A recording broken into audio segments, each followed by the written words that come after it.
Please stand for the Pledge of Allegiance. I pledge allegiance to the flag of the United States of America and to the republic for which it stands, one nation, under God, indivisible, with liberty and justice for all. This is BNN. Good morning, Bears. Today is March 24th, the last Tuesday before spring break. I'm Susie Cuellar. And I'm Nawal Ali. Let's start today's show with the continuation of our call-in raffle. Tomorrow will be the last chance to call in for this donut party, so lock in. Today's trivia and in the fourth call to call extension 3946 will be entered into the raffle. Today's trivia question is, how much did the first box of crayons cost? Remember, the fourth caller will be entered into the raffle. March is known as the National Autoimmune Disease Awareness Month.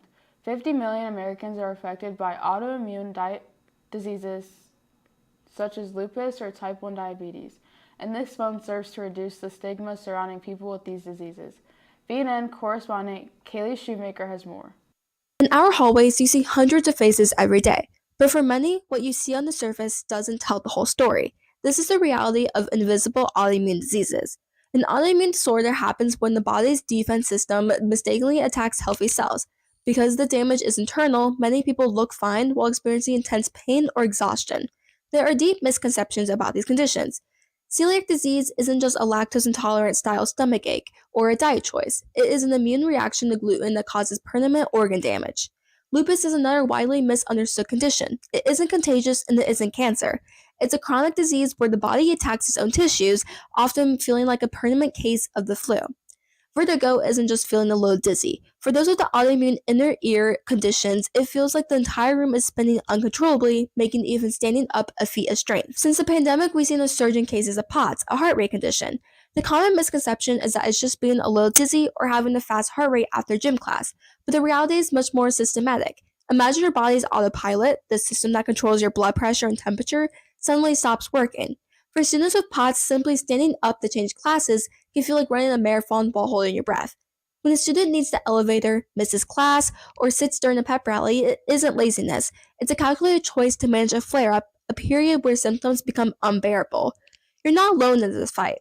Celebrities like Selena Gomez, who battles lupus, Halsey, who has been open about her struggles, Pete Davidson, who battles Crohn's disease, and Gigi Hadid, who battles Hashimoto's disease, show that these conditions don't define your potential. Being a supportive peer starts with understanding that someone's fine might actually be a flare-up.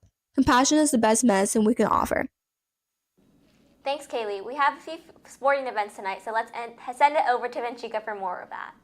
Guys, boys lacrosse has their home opener tonight against Westerville North at 7. They're looking to get above 500 and advance to 2-1. Girls lacrosse heads to Orange tonight at 7. They're looking to rebound from their loss to Liberty just last Thursday. And to round out that night, boys volleyball has a home game against Hilliard-Davidson. They're on a hot streak, so they hope to keep that up. That's all the sports news for today. Now, let's send it back to the desk. Thanks, Vanchika. The Bears Den is launching a new school spirit initiative, and they need your help. They are collecting any unwanted Berlin gear like shirts, hoodies, hats, or anything else in good condition. These items will be resold at the middle schools to give them a chance to show off the Berlin pride early. You can drop off any donations at the Bears Den. Attention all current sophomores and juniors interested in joining the Claw team to mentor incoming freshmen. There will be 2 mandatory informational meetings on both April 9th at 6:45 a.m. and 2:40 p.m. in the Media Center. Please plan to attend one of these 2 meetings to learn about the application process. Today and tomorrow during all lunches, a voting booth will be set up to provide resources for students interested in the voting process. Students 18 or older can find information about how to register in time to vote in the upcoming primaries. For students who are not eligible to vote, the booth serves as an opportunity to learn other ways to get involved in local government. There will be a food drive starting today in the collaboration with the Bicep Project. All flex classes will be collecting as many cans good until Friday. The class that has earned the most cans will earn a donut party. All donations will benefit the Northside Food Pantry. Contact Zane Manring and Matthew McKenney with any questions. The winner for today's trivia is Mr. Sauter.